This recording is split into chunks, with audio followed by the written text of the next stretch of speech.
திமுக கட்சிக்காரங்களுக்கோ இல்லைன்னா அதிமுக கட்சிக்காரங்களுக்கோ யாராக வேணால் இருக்கட்டும், எல்லா கட்சிக்காரங்களுக்கும் நான் ஒன்று சொல்லிக்கிறேன். இப்போ பார்த்திங்கன்னா நியூஸில் ஜாஸ்தி, அதாவது சன் நியூஸ் மாதிரி, தினத்தந்தி மாதிரி பழைய கட்சிகளுக்கு சப்போர்ட் பண்ணுற மீடியா சேனலில் பார்த்திங்கன்னா தாவேகா நிர்வாகிகளை பற்றி நிறைய போடுறாங்க.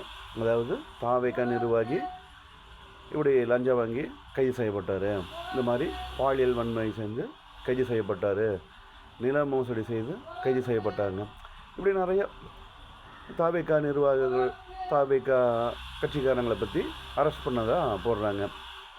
இது உண்மையிலே நம்ம பெருமைப்பட வேண்டிய விஷயம் என்னன்னு கேட்டிங்கன்னா, ஆளுங்கட்சிக்காரனாகவே இருந்தாலும் தப்பு செஞ்சால் அரெஸ்ட் ஆவாங்க அப்படிங்கிறதுக்கு இது நல்ல உதாரணம்.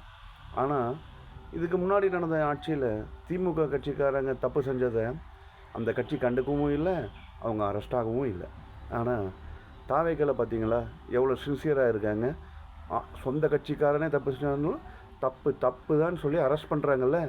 இதுவே ஒரு ஆரோக்கியமான அரசியலுக்கு நல்ல உதாரணம். நீங்கள் அவங்கள அவமானப்படுத்துறதா நினச்சி அவங்களுக்கு மார்க்கெட்டை ஏற்றிட்டு தான் இருக்கீங்க. வாழ்க வளமுடன்.